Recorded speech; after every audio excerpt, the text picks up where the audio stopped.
Hello everyone, my name is Svetlana. I'm a teacher in the CERN Ski Club, and today we're learning how to install your setup for your first day of snowboarding. For this you need your snowboard, some bindings, and obviously the shoes you will use to snowboard.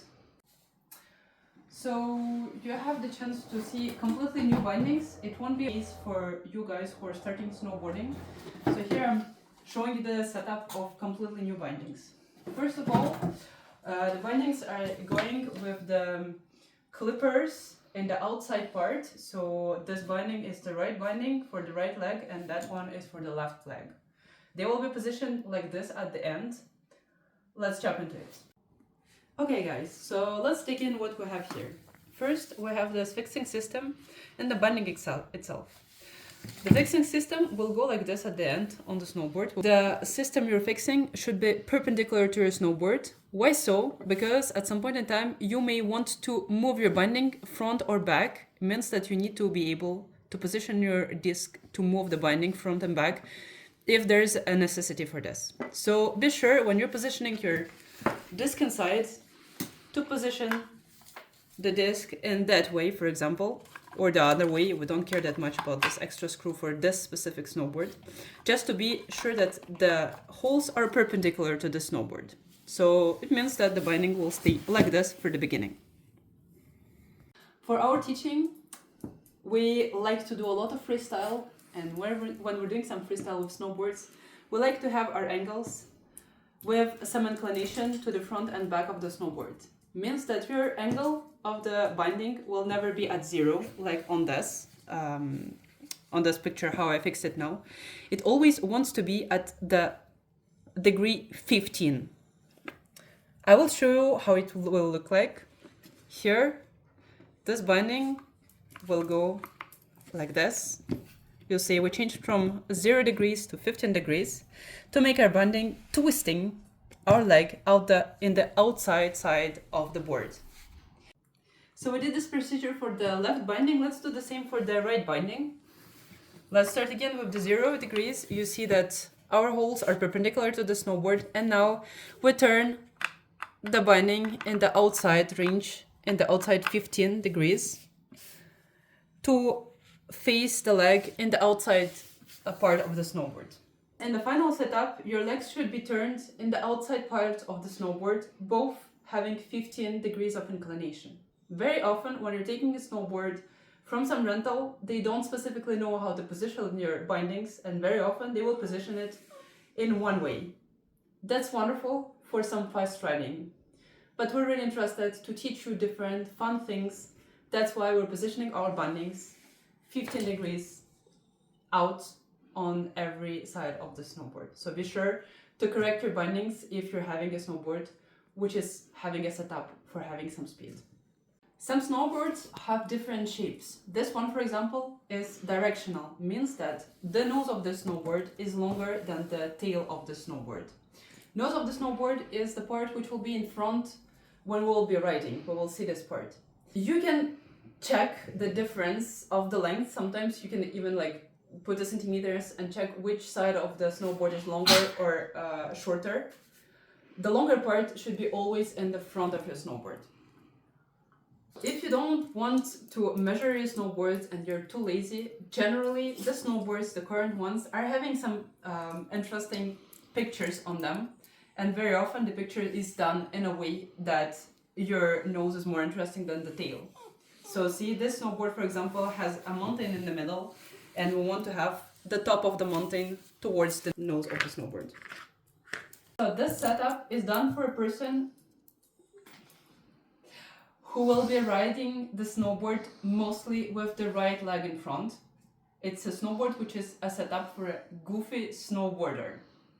If you think that your main and lead leg is the left one, you need to turn the bindings and set them up in the other position to have the left leg in front. Snowboarding is the only sport where you're riding not looking forward, but looking on the side. Means that one of your legs will be in the front and always going in front when you're riding your snowboard. I'm a goofy, my front leg is the right leg, here the setup for the snowboard is also a setup for a goofy snowboarder. Goofy snowboarders are riding with the right leg in front. The other people are riding with the left leg in front are called regular snowboarders. The first way of knowing which leg will be your front leg for the very first day of your riding will be to put yourself just straight somewhere and let yourself fall in front. Generally, you will put your front future leg of your snowboarding experience in front first when you're falling on the ground. You can also ask someone to push you behind to make the experience more extreme, but basically very often the first leg which will step forwards when you're letting yourself fall will be your front leg when you're snowboarding. So now that we're having the right angle of our bindings, we need to understand actually to which holes to screw this binding to. And there's a lot of them. How to decide how to position our bindings on these holes. Let's see it on my snowboard, because here is the setup for someone taller than me. So here's my snowboard. It has the setup for me. You see the final result. The bindings are 15 degrees out on every side. Banana team here. So how to set up the distance between the legs of your snowboard. For this, you put your leg at the behind part of your binding. Try to be in the middle, to be aligned with the middle side of the binding. And then from here, you just bend your knee to find the positioning of your other binding. See, the middle of this part should be at the same level as your toes, and then the middle of this part should be at the middle of your knee. That's approximately the distance you want to have between your bindings at the end.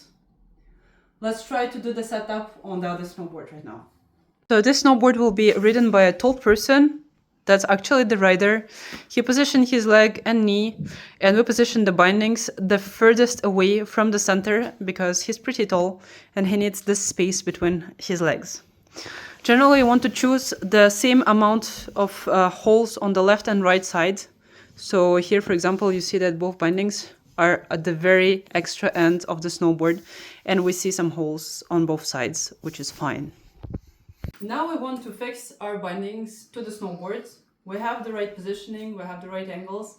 Now we need to fix them together. Let's take the screws. If you're renting a snowboard, the screws are already there.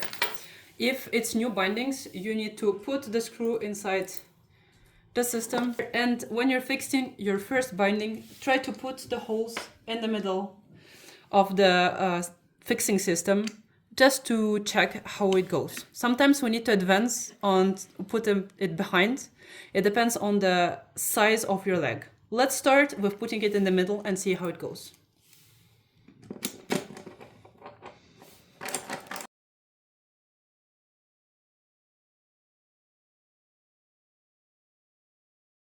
Our binding is now screwed to the snowboard, but let's check if we need to advance or put it in the back, depending on the size of the shoe you have. So let's take the shoe which is going in this binding, put it inside.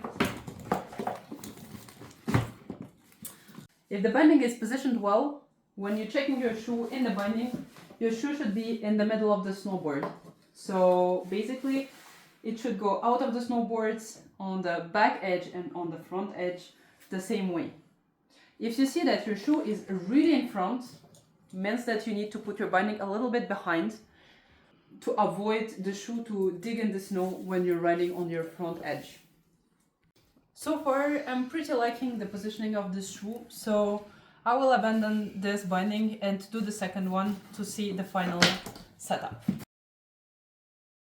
So some bindings are fine like this and you don't have any extra parts. These ones are fancy bindings. So we have, remember, the extra part here, which is basically the part which will support our toes when we will be riding the snowboard. Let's fix these parts. Again, you have two of them. The toe is generally a little bit longer, so that is the left one, that is the right one. Let's fix them to the binding on top of it. Here the system is to slide it inside, and then you need to fix it down. Let's see. As you see, there's 3 positions here. As you remember, our rider has big legs, so I'm pretty sure that the furthest away from the spoiler of the binding will be the best. Let's check. Let's put the shoe inside. Here. We want as much support as possible under our toe. So here it's the furthest the platform can go. I will leave it in that way.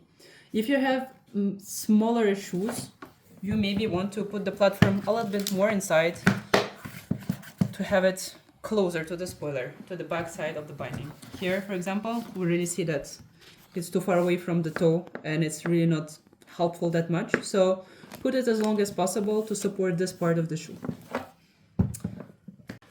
Let's put the platform again at the furthest position to support the best our shoe. Screw it in and we'll be done with the fixing of the binding to the snowboard.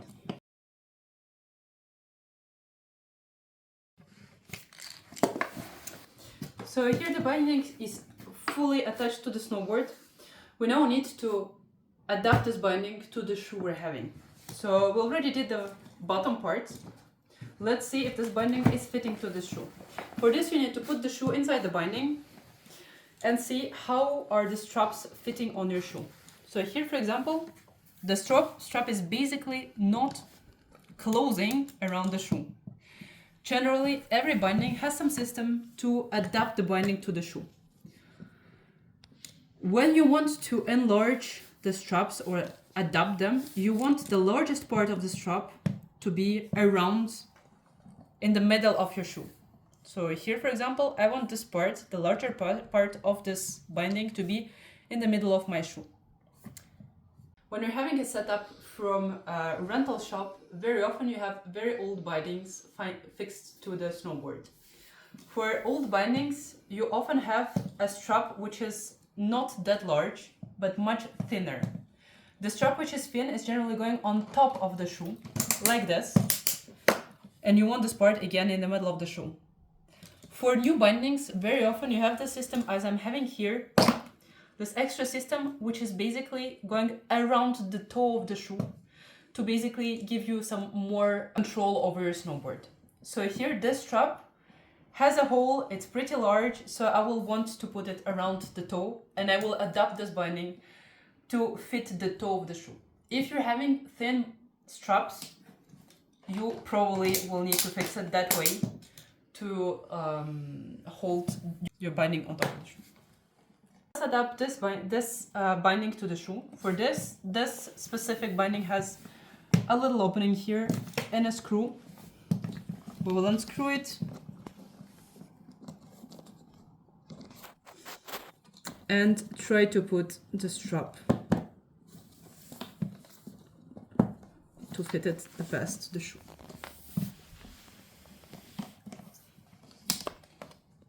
So that's the end position I want to have for my binding. I'll fix the screw again.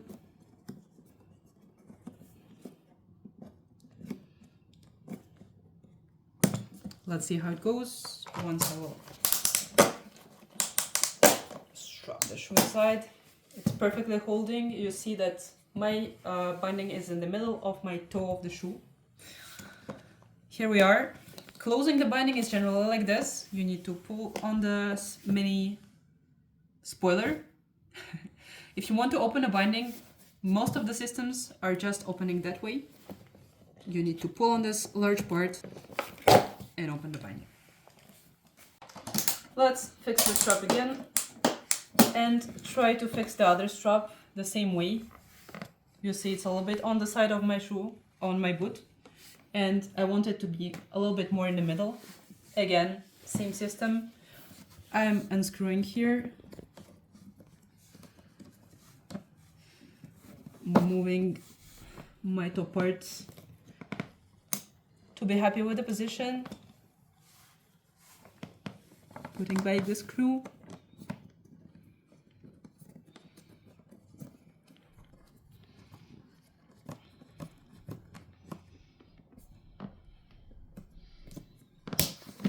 Checking how it's closing.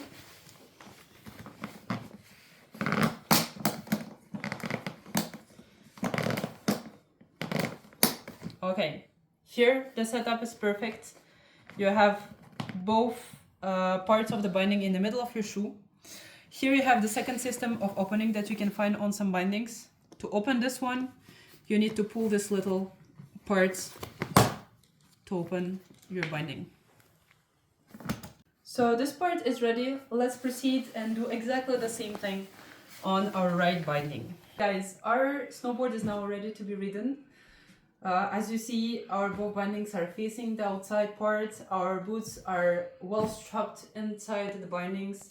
The bindings are in the middle of the snowboard and we're ready to go ride. If you're having rental snowboards, please check your setups because many shops are not doing it properly. So I'm wishing you good luck, and we instructors of CERN Ski Club are super happy to help you with your setup on the first day of your experience. We're looking forward to welcome you in the CERN Ski Club team and see you very soon on the slopes.